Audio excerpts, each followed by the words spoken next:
Okay, I'm gonna see if we can get this one out this way. Is it? Ooh, I felt a little bit Where? on the end there. Yeah, I feel that. But it's like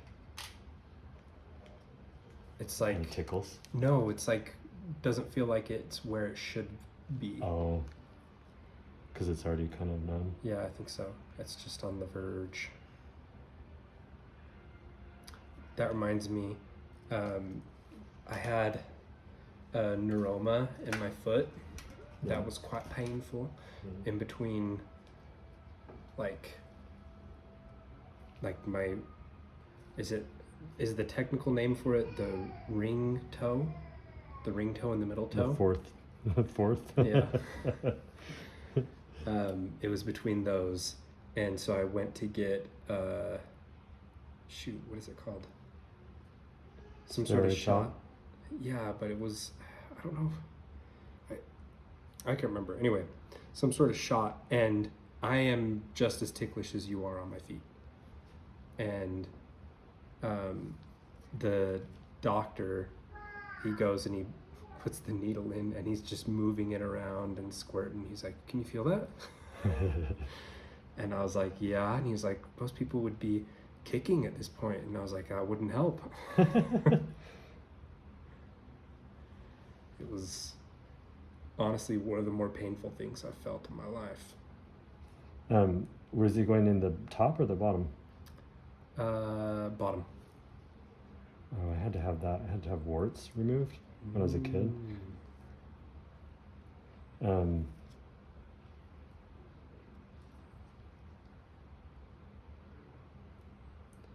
And it was, I remember that first shot right in the bottom of my foot. It was not cool. You're like, when can we do this again? Yeah. When can I never get plantar warts again? I don't think I did ever, actually. That you made up your mind, sounds like, from that point. It's like a tiny gummy bear. Ooh.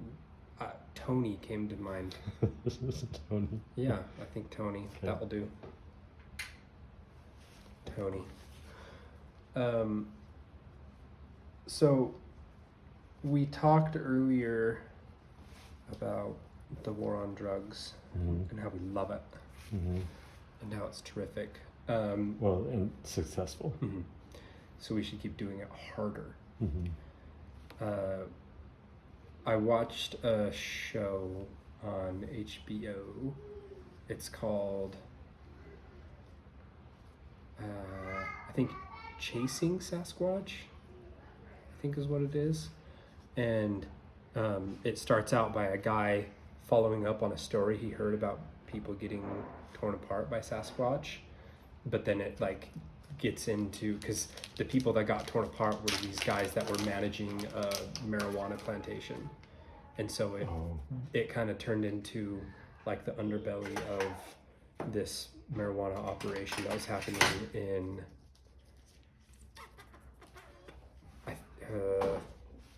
it's either Oregon or Washington, Northern Oregon or Washington. Yeah. And basically what they said that I thought was interesting was the violence had gotten worse ever since California had legalized. Oh, really? Yeah. The violence got worse? Because there was probably there was money in it for more people or something? Or I think because there was, ultimately it's all going to come down to money, but I think it was because there was more competition, because before it was legalized, there wasn't as many people trying to sell because it was illegal. You could get in trouble for it. And so the market, they kind of cornered the market in a way, you know what I mean? But now that anyone can sell, with a business license or whatever, there's a lot more competition. And so it's a lot higher stakes in one sense. Yeah. Which I think kind of makes sense. But so what some people argue then is that, the one of the big arguments for legalization is it would help curb the violence that happens. Mm-hmm. But this is pointing to it doesn't look like that would necessarily be the case. Mm-hmm. I think there's an argument for that, but I also think that it's different because it's not legal everywhere. If it was legal everywhere, then it would be like, okay, like we're stupid to keep trying to have this competition in this market because just move to a new market. Yeah, there's too much. There's too much competition, basically. Yeah. What do you think, though? Well, so it'd be interesting to know, like, does it, if there's a way to tell if it's decreasing, like, cartel violence and it's just more individual gangs going after each other, or what? If it's different violence at all or not, if it's just the same. I think it's essentially the same thing happening, you know? Yeah, I think it's in one sense it's still essentially the same thing because it's the cartels that are doing the violence. Oh, okay. Yeah. But in another, it's not. It's kind of a different thing. Like the reason for the violence is a little bit different because it's not cartels fighting cartels. Mm-hmm. It's also cartels getting violent because of pressures outside of cartels because of other competition. It's kind of numb down there already a little bit. This one? Yeah, from the drogas seeping down there. Okay. Cool. It's a big boy. It feels similar. It's pretty flat.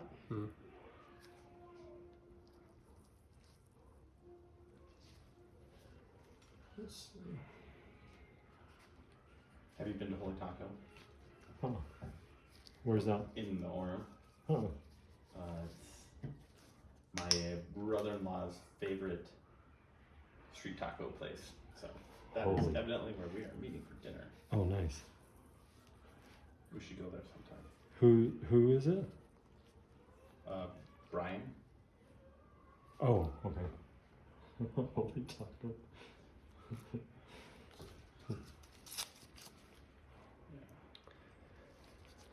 Where is it exactly? It's not far from State Street. Okay. Just. Does that just get totally? Oh, it's just the ampule on the inside.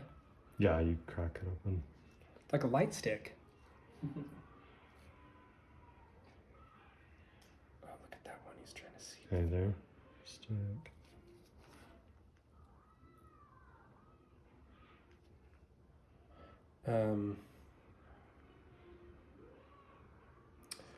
One thing that's interesting that is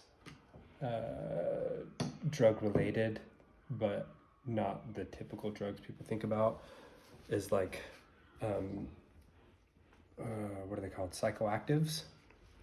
Yeah, psychedelic. Like psychedelics. That's what I'm looking for. There's being a lot more studies and interest in using psychedelics for things like PTSD and the like. And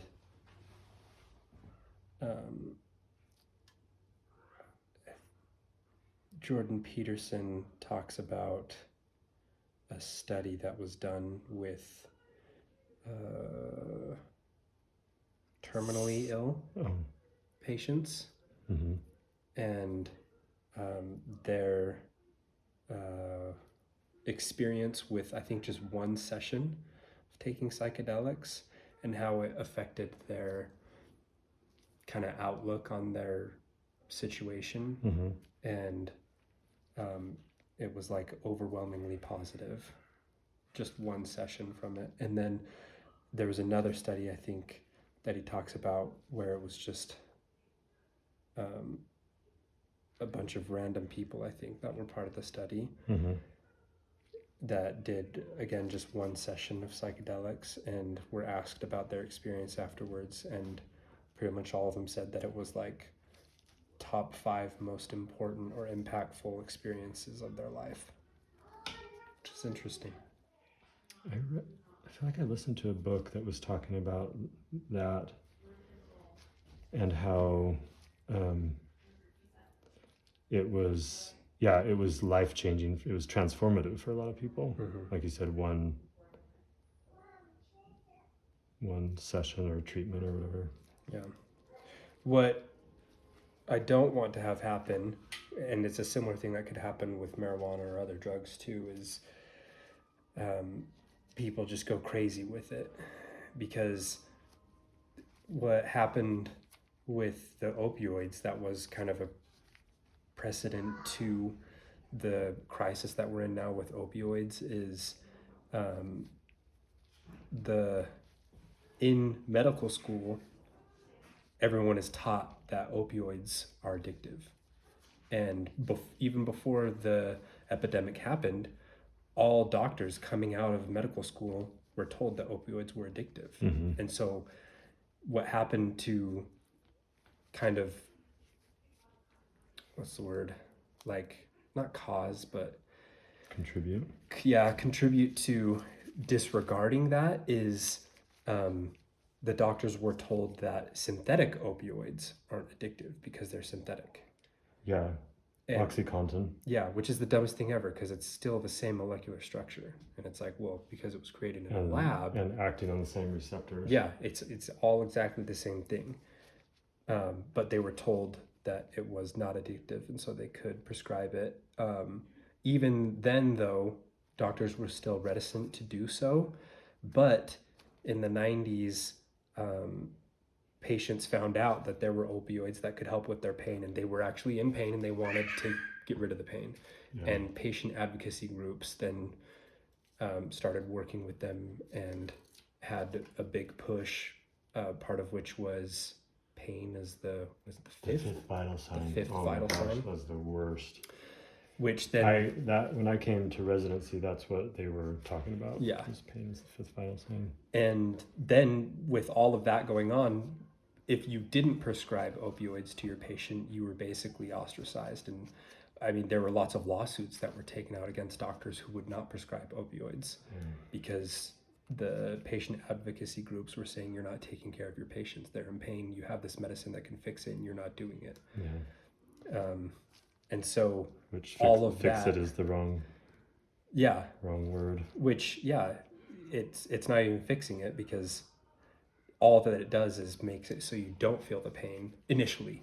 You don't feel the pain, which you should feel pain so you could know where it is and fix it. Fix it instead of just masking it. And then things after all the people started getting on opioids, then it was kind of like the studies were being done on the public instead of before prescribing everything. It was post-prescription. Everybody was taking part in a big study that now we know some of the effects. The craziest one, I can't remember what it's called, but it's when the pain receptor nerves get what's the word? Basically hyperstimulated by the overprescription of the opioids. Yeah, so the pain's actually worse eventually. Yeah. What is that called? I can't remember what it's called. Well, it's what is that called? Oh, I can't remember right now. But it's essentially that, and the only way to stop that is by getting off, completely, because that's what's causing it. The opioids are what's causing it. And so, and people, when that was happening, they didn't know that was happening. They were just like, I'm feeling more pain, and they're like, well, then here's more opioids to fix it. Yeah, well, and they were specifically, where's that? Right here, this guy.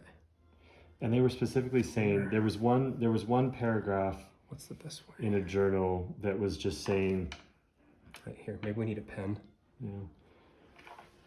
That basically all the paragraph was saying is. Also, this will definitely write. If you want. Oh yeah. Maybe I'll do a dot. Yeah.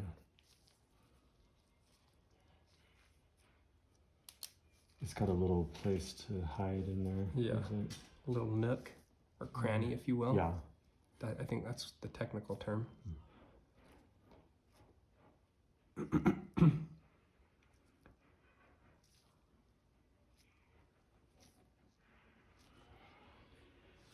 That might be a fun one to Thanks. try and get out. Yeah. What were you saying? There was a paragraph. Well, there's a paragraph that said, so what the people selling the medication were saying is like they've done studies that say it's not addictive, and if your patient's still in pain, just increase the dose, just keep increasing the dose, it's not a problem. And anyway, so that all combined, that was all happening at the same time when pain was the fifth vital sign. And they were telling the doctors, yeah, you don't have to worry about that anymore. And that's when, is it OxyContin came that out? that was That was exactly when OxyContin. OxyContin came out. And it was the nefarious thing that happened with that was the law was passed to try and help prohibit what are they called? The prescription sellers. What are they? Why can't I think of what they're called? Drug reps? Yeah, drug reps from doing their shadiness that they were doing before with doctors, like kickbacks and gifts and things like that. Yeah. And they put a law in place that said that you can't mention drugs by name. So when doctors were going to their seminars and stuff, people couldn't say, oh, OxyContin's the best thing right now on the market, you should be using that. But what they did was they said that the best thing on the market for prescription opioids was time-release capsules, and OxyContin was the only one that did that at the time. And so that's when there was the big boom with OxyContin. Well, and they were saying to them specifically, it's not addictive, whatever. You finally, so the people that had patients that were in pain, it's like they finally had something they could do.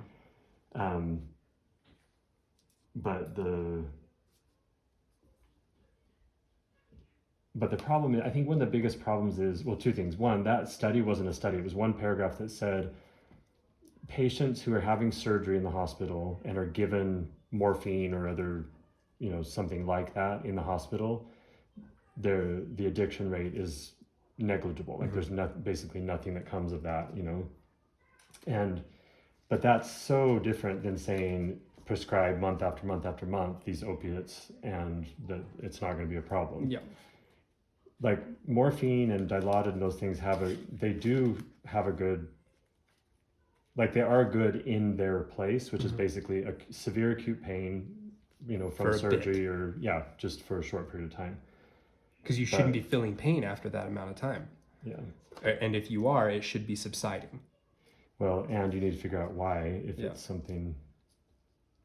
Anyway, that's part of it too, that people forget the purpose of pain. It doesn't mean you have to be in severe pain, but it's also not great to have it be just covered up. Yeah. What does it mean pain is the fifth vital sign? Yeah. Like you check their oxygen level, your heart rate, your blood pressure, oxygenation. Basically your vital signs can help tell you if somebody's sick or not. And so you monitor those and you address like, okay, well, why is their heart rate so fast? Are they dehydrated or are they having something with their actual heart? Anyway, so you have to, those are the key things in treatment and monitoring treatment. Like that. So on its face, it sounds like, that makes sense, because if someone's in pain, then we gotta fix it. It sounds compassionate. Yeah. And so there is some, there's some truth to that. You don't want people to be in severe pain, especially unnecessarily. So it is important to treat pain, but the part of the problem is they were trying to get pain to zero, and that isn't a great goal when you're just masking pain. You're not actually addressing the source. Yeah. And the nefarious part of it was a lot of the patient advocacy groups that were pushing that narrative of you have to treat pain and it's the fifth vital sign were in cahoots with the drug reps and big pharma that were selling the exact things that would theoretically address the pain and fix the problem. And so it wasn't coming from a good place either. Like the push for it was not at its core trying to help the people feeling pain. It was to get people to use these drugs. Yeah, to sell more medication.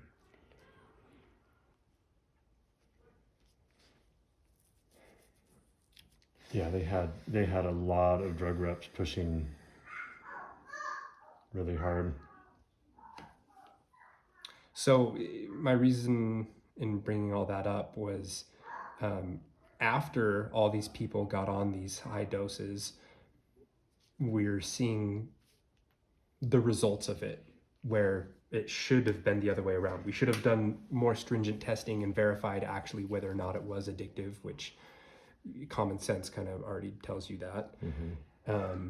But now we're seeing that, and we're seeing results of high dosages on like social aspects of people's lives. I can't remember exactly the stat, but I heard a stat that was like a person on a high dosage of opioids is 4 times more likely to get a divorce than someone who isn't. And so there's crazy things that are being caused by these high prescription things that should never have happened.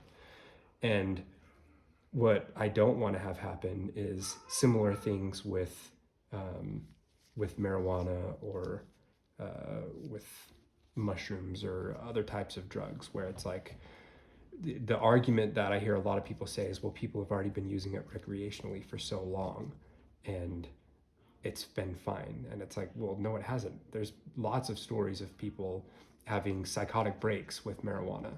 There's lots of stories about that. And obviously there's lots of people who don't, but just because, 5% of people, only 5% of people get affected by it does not mean, well, let's just legalize it and not worry about stuff. It's like, we should still have studies that are done on this, and particularly on mushrooms, because I hear crazy stories. I know personally several people that have been arrested doing crazy things on mushrooms. So the argument of, people have been doing it recreationally forever it's fine is terrible. Yeah. Well, it's not even that they were doing it recreationally, because like medicine men or something there was always somebody kind of in charge, like controlling this gateway. It wasn't anybody could do this whenever they wanted. Well, that seems to be a huge part of it, because that book I read, when they were talking about that, they said the setting you're in, the state of mind you're in before you are given a dose, like there's so many things that go into it that it needs to be, it can't just be like somebody at a party, or it shouldn't be. I mean, especially if it's a medication that's, if you're trying to treat something versus just like experimenting with it. But I think the risk of having a really bad experience goes up when it's just you're doing something randomly on your own. And I mean, just as often, if not more often, you hear about people having a good experience. You hear about bad trips. I mean, that's like a common phrase that people know is a bad trip, because it's very, very common. Because if you don't know what you're doing, you're just getting into it.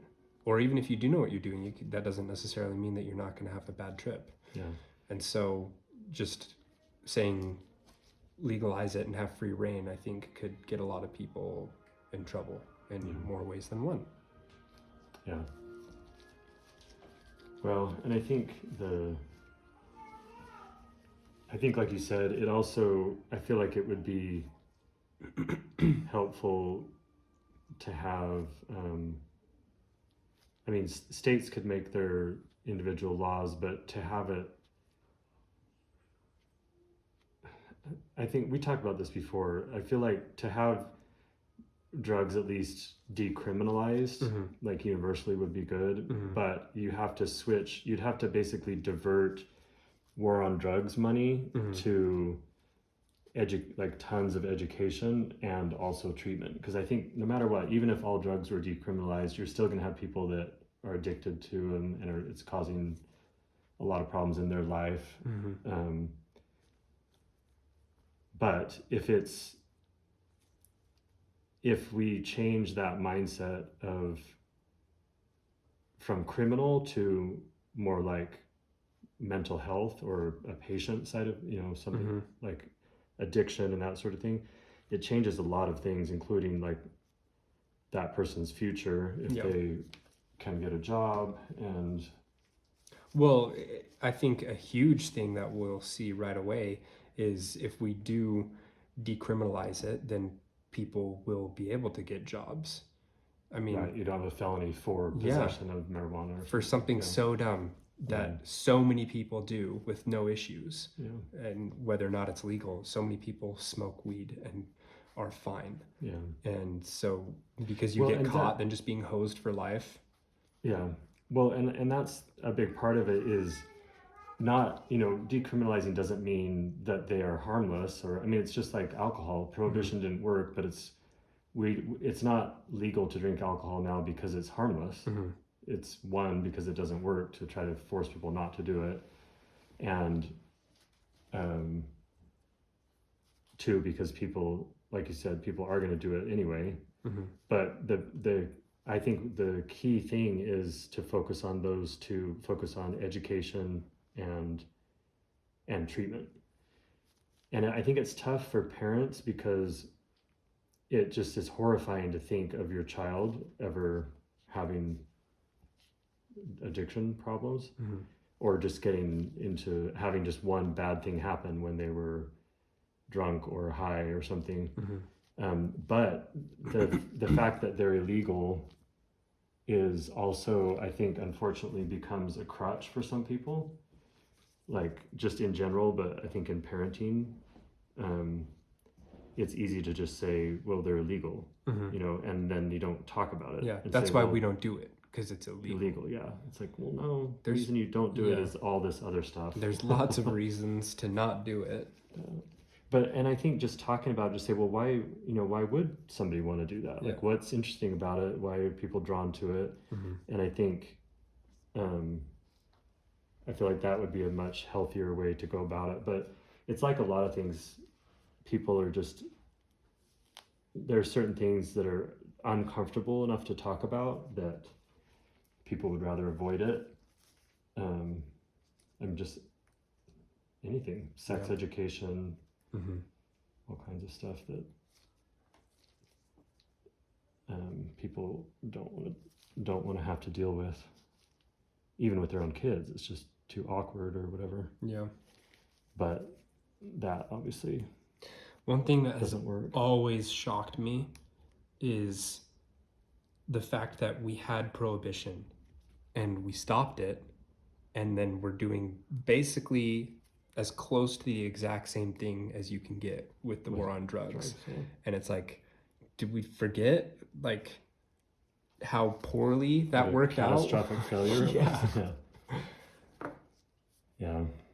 Like, we have the most perfect example of how terrible an idea something like that could possibly be. And we're like, let's do it again, but we'll do it harder this time. That's why we didn't do so well, because we didn't do it hard enough last time. More money. Throw more money at it.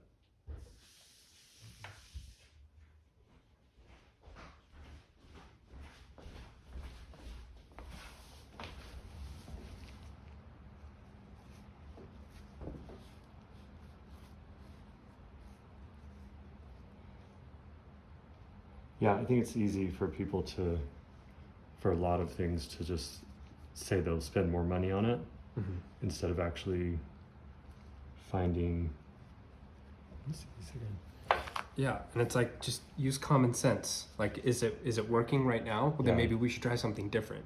And if your different is, let's try this harder and put more money into it, that's actually not different. Probably not the case. That's the thing. What's interesting about that is that's the same thing, just just more.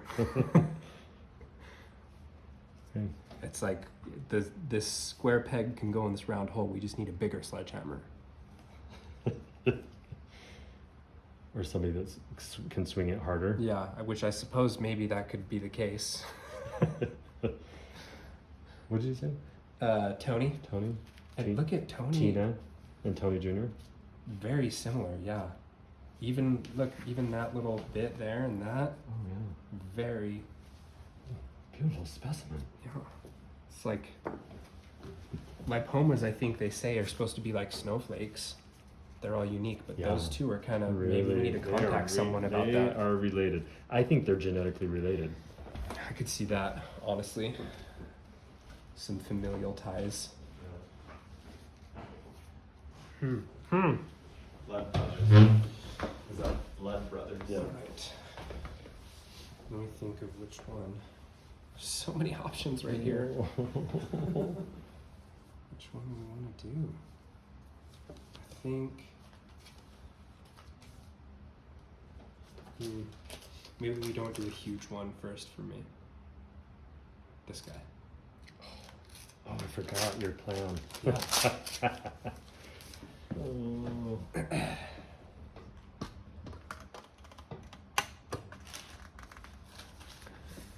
What's this plan? I'm the doctor. I don't know.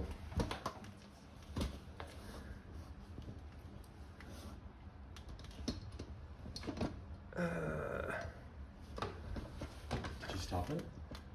We're still rolling. We're live. Okay. In front of our live audience. Okay. I think it's this guy. Let me see. Should I mark this puppy? What do you feel? Mark up that bad boy. Want that? Yeah. Sharpie. Sharpie. Stat.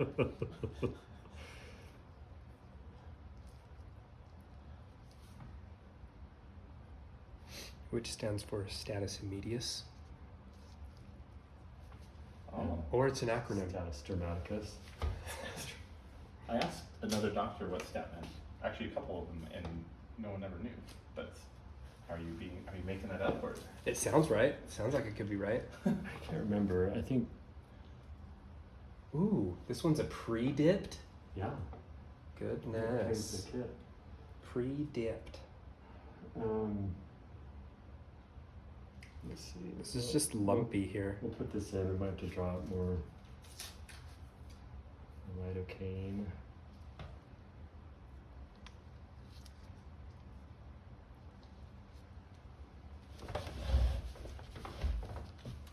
Let's just see how we get out of this.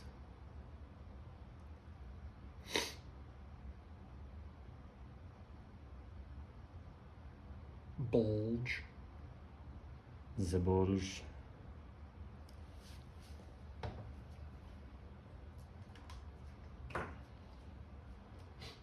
Ooh, should I mask up? Yeah. Well, you're talking about the end, right? Or I can cut too. Okay. I'm not scared. I'm scared of you. That I'm just gonna go crazy, I just don't start know. slicing and dicing. I just don't know. Listen, I've cut myself so many times, and they have never been on purpose. So I think on purpose would be I Let's see if this is numb. feel that one for sure. Where? Here? There. There? There. Tell me when you're poking, and then I'll tell you. There we go. Just how do you fold these out of the way? No, you just put them all up, put them on. No. But if there's any moisture on your hands, it is not.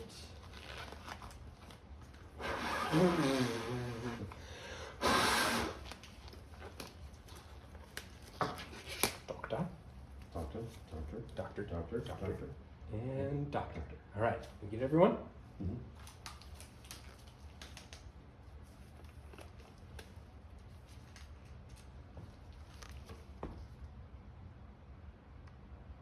Right there.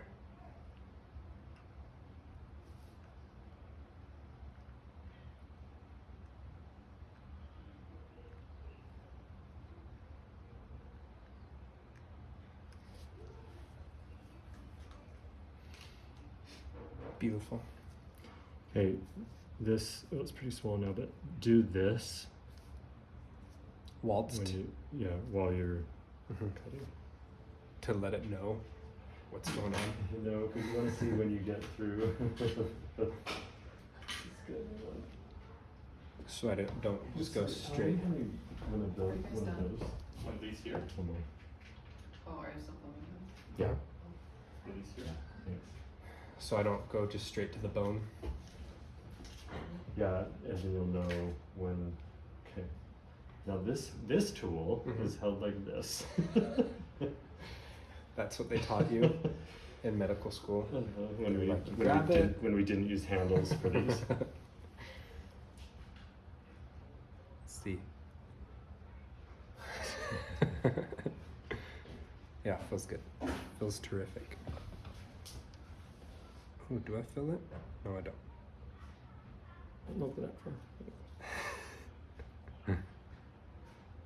Oh, look, it's the cocaine's cousin coming out. Is that? Oh, a little bit, yeah. Yeah. Do we want to have a pad ready for when we start dripping on the ground? Doctor? Yeah.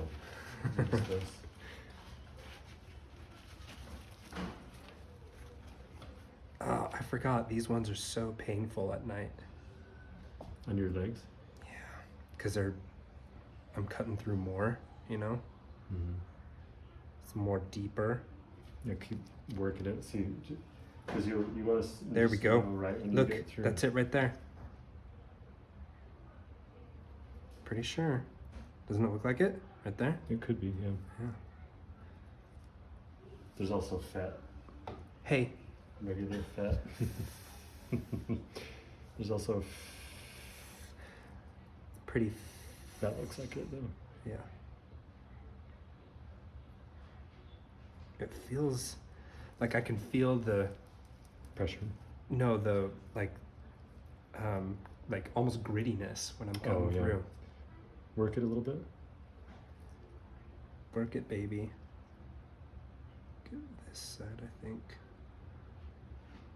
There we go. Yeah, you should be able to get out through that. Like, don't extend your skin incision anymore. Just Ooh, ooh, ooh. There we go.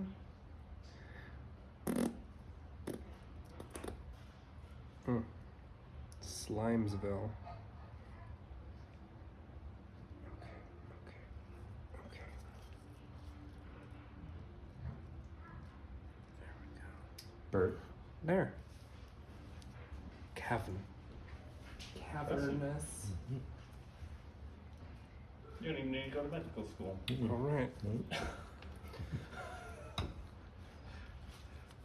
Okay. Matrix wizard. What do we got? What do we got in here? What's going on?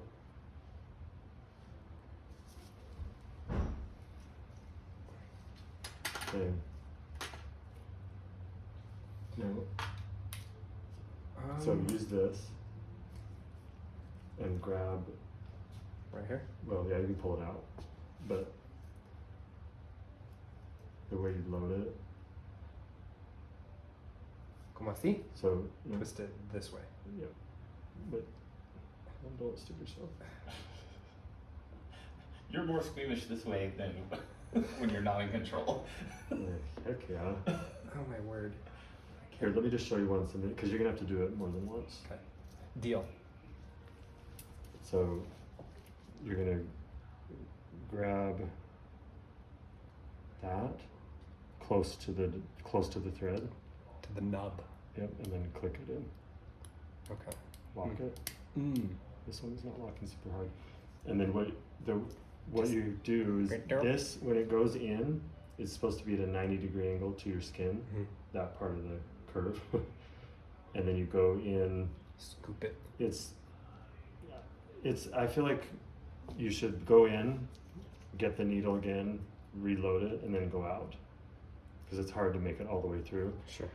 And then you need to make sure that you're aiming as deep on both sides and the same distance from the wound. That's the idea. What happens if you do it different distances? It can just come out ski-wampus. Like the. and you want the wound to be doing this a little bit. A little bit of a pucker. Yeah, like that. So that you have, like, you don't ever want skin to skin, right? Mhm. Because it can't heal. You want fresh to fresh. That's beautiful. And maybe How far I away? would do one in like, the middle right, first because first it's here? gaping. Okay. And is that far enough? Or Yeah, maybe further a little this way? more. Yeah, that's good. Okay. Oh, there we go.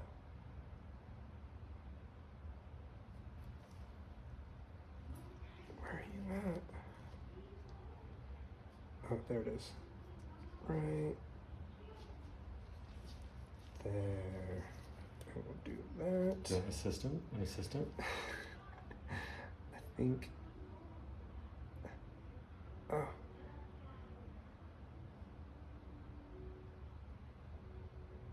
Got it.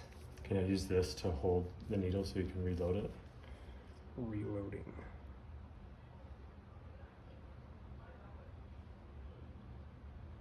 It always turns. There we go. Right there. That's perfect. Oh my gosh, that's perfect. So look, one thing you can do is pull this. So pull this one, because this is what this suture is going to do, right? So pull it to see where you need to line up to come back out. Ay caramba. Normally, what is it that you usually teach this with pigs' feet? Pig's feet, yeah. Yeah. This is a little different. Mm-hmm. Right there. That looks good. Yeah. I think so. Let's see. Impressive. Come on. That's a little far over. Right there. All right, I'm gonna have to split, but Okay. it's fun. Nope. We can check. Is that too far? Out? No, it's okay. Right there? Okay. Well, it's there, so. Yep. Then unclamp it.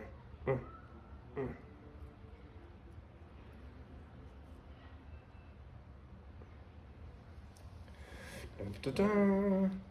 So you can, as long as you're watching this, you can not touch it and just pull it through. You know what I mean? Yeah. But just watch the end to make sure that it doesn't. Mhm. And I want to pull it all the way through. Yep. To just about the end. That's not crosshairs here. Yeah. This is a long one. Yeah. And then before you tie it, just check it once again. With both. Looks good. It's pretty dang good. Yep. Dare I say, very good. I dare it. Would it be, after I get through this one, should I just cut off a bit on the end so it's not as long? Or does it not matter? This? Yeah. After Yeah. I tie Yeah, and it you off. can pull it through a little bit more if you want. I know you don't need to, but it's a little easier to work with if it's not super There? long. Yeah. Okay. Perfect. That's perfect. Okay, now try to hold them like scissors for this part. Mm-hmm. And now what you're going to do is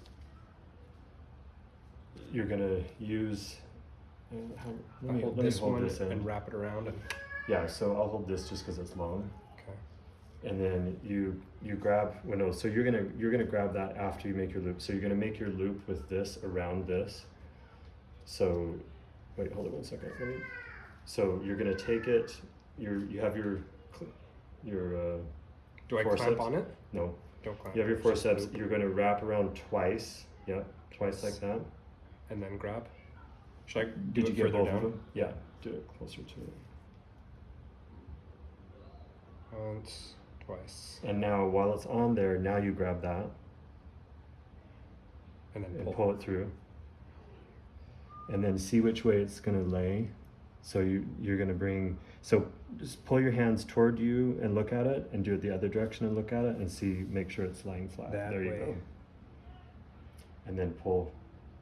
Really snug it out Right there? a little more. Okay. There. There you go. That's perfect. Okay. Now you Same let go thing? with your clamps, with your forceps. Same thing?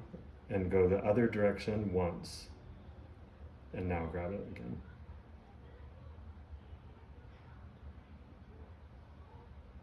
You'll have to, yeah, there we go.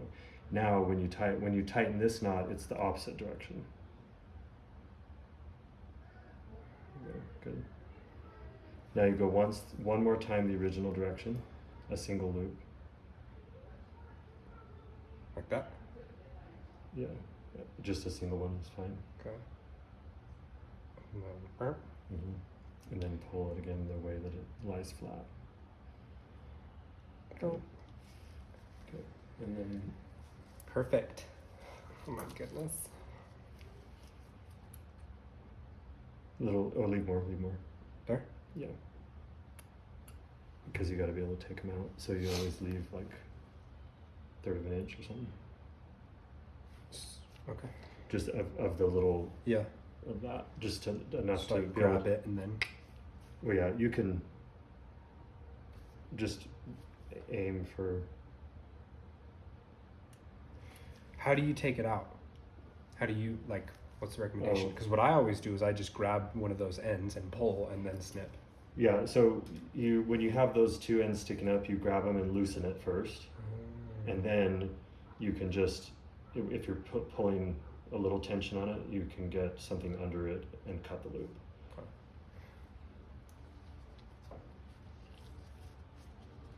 All right, round 2. How many do we think? 2, So or just one more on each I side? think just one more on each side, and then we can still put some steri strips on it. Why are they called steri strips? Does it have to do with sterilize? Probably. It's a brand name though. These are Brand. they're wound closure strips. The brand. Brand name. What brand are those? Doctor's preferred. Or what name brand? That reminds me of, I saw this meme. It was like 9 out of 10 dentists recommended by 9 out of 10 dentists. Oh, yeah. And then it's like that one dentist is like, stay away from it. Do not do that. It's the worst. You only get dentures within a year. So now since this is pretty close, do I just straight shot through? Yeah, because you won't be able to. But same thing, go in at 90, Yeah. come out. 90 degrees. And then,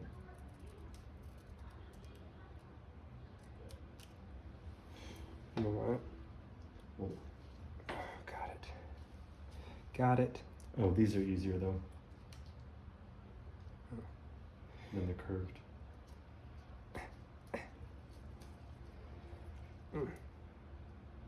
And then just Got it. Is that legal? to leave it there. To leave myself pierced Yeah, and switch? I think it's gonna come out kind of far though. Yeah, I feel it. And don't stick your own, I mean, it's your own blood, but Yeah. still no need to stick your finger. Oh One thing you can do too is do what you're doing with your finger, do with this. Like you can put downward pressure on the skin. Sure. I think you might need a bigger bite, meaning come out with this one you have already. Okay. Yeah. So like, Oh my goodness. let's see. Okay, so I would go about here and then try to come out there. These do not want to stay together. Let me see. Oh, the teeth. Yeah. They're I keep barely touching it and it's like burp, okay. So you might have to lock it to the third. to the 3rd degree. Yeah, they're not great. It's the 3rd degree. Oh man. Nobody told me it's going to require 3rd degree locking.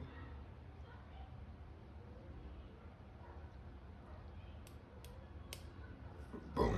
Oh shoot! Is it? Oh no, it looked like it went crooked. You said right So here? a little more, just barely towards me more. There. Yeah, right there. Oh, that's perfect. That's what I was going to say. Yeah. Probably right about there is what I was thinking.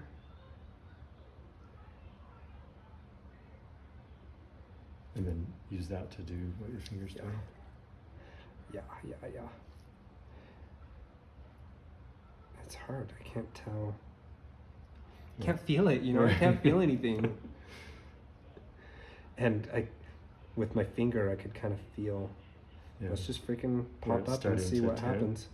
Ooh, that's too far.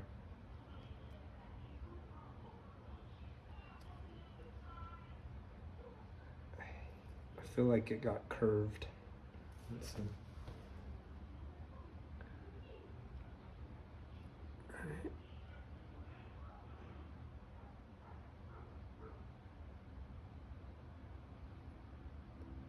Looks like it's Right here. tenting a little that way, Yeah. right? It's right there. Is that far enough out? I think Yeah. that looks about Yeah. equidistant.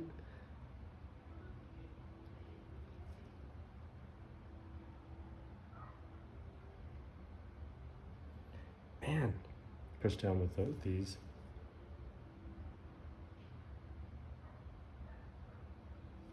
There you go. So now, yeah, drive that through. So you unclip, drive it a little more, just so you know you're for sure all the way through. I mean, that it stays all the way through.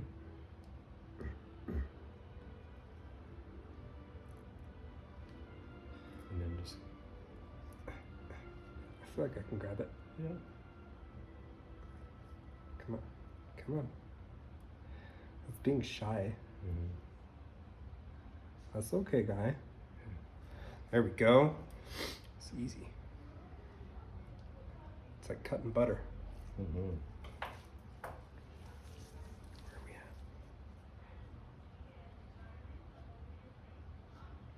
That was a lot more difficult pushing it out than I thought it was going to be. Mhm. Pretty You- thick skin. You do have thick skin. Okay.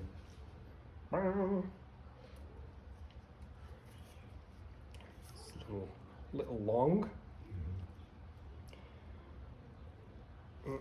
Let's get that out of the way. How about that? And we'll just do like this. Once, twice around the rabbit hole. Mhm. And grab the puppy by the tail. Mhm. Isn't that the thing that you guys used to learn it? Every time. Right Good. there. Yep. It's perfect. And this way. Opposite way. Yep. Once.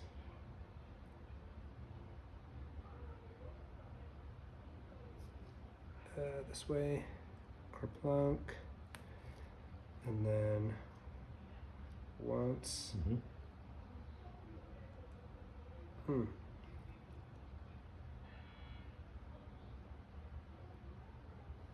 Perfektenschlag.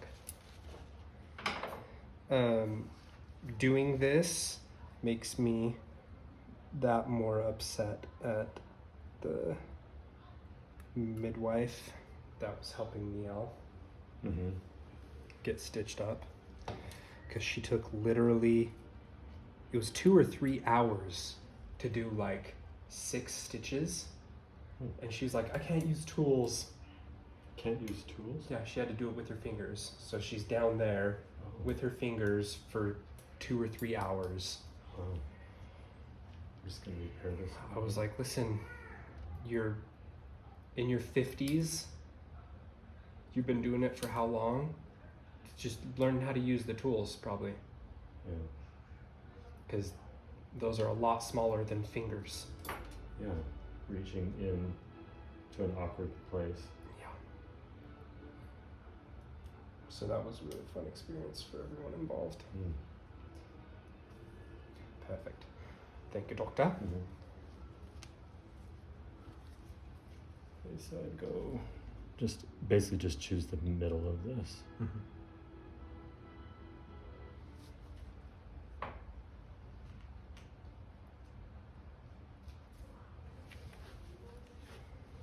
Ooh, yeah. This guy come up right about here. There it is. That looks about equidistant.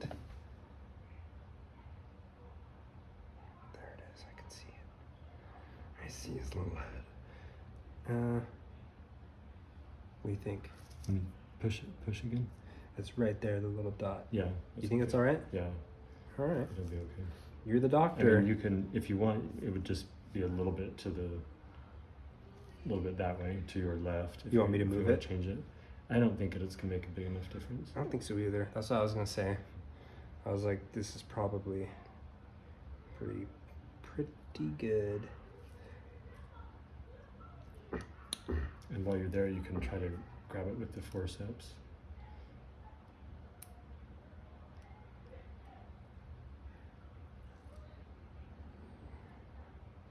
Got it. Easy. Hmm.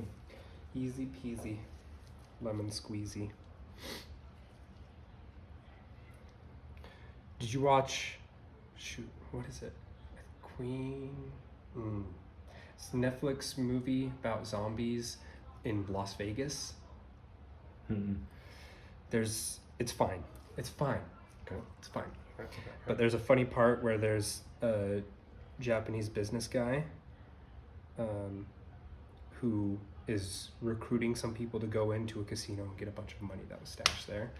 And he's telling them the plan, and then he's like, easy peasy Japanesey. And one of the guys is like, whoa, I don't know if you can. I don't say think that. you're allowed to say that. And he's like, but I'm Japanese. And he's like, still, I don't think it's Anyways, okay. yeah. And he's like, okay, easy peasy lemon squeezy. It was good.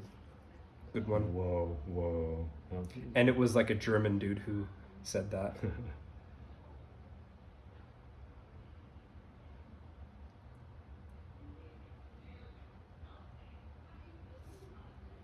Right there. That good? Yeah, snug it a little bit. There you go. That's good. That's perfect. Honestly. Oh no, got one of my hairs.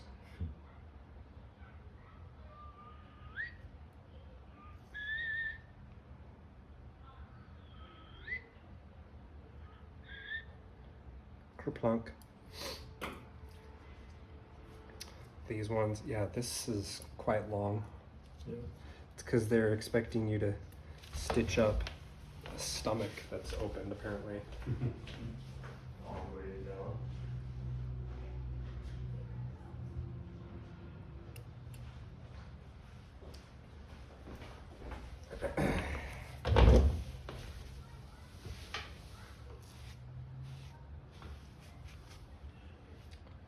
Perfect.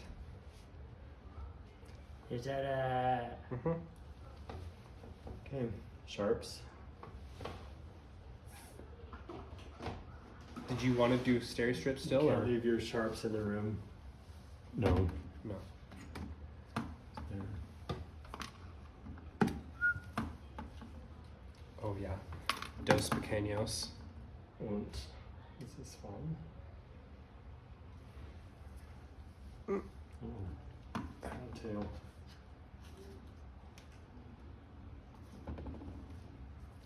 Come on. Did I show you my picture of what they had in the hospital in Madagascar for this? I don't remember. It was a 1.5 liter water bottle, so it's clear, Oh. just there with all the needles and stuff in it. And then they would just put the lid on at the end? Yeah. Or Just nice and bloody, and it was just there for everyone. to enjoy? Good times. Yeah.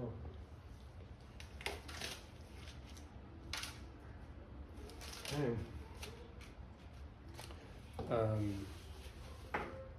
Should we get some bandaids? Yeah. I think if I want to do this little. While we're here, whilst we're here. Yeah, but not.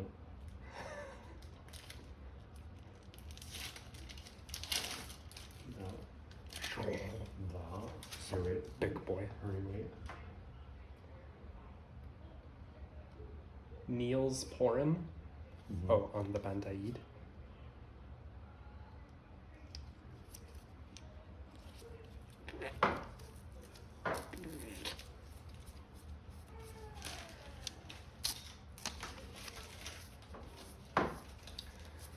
Lovely. That's lovely.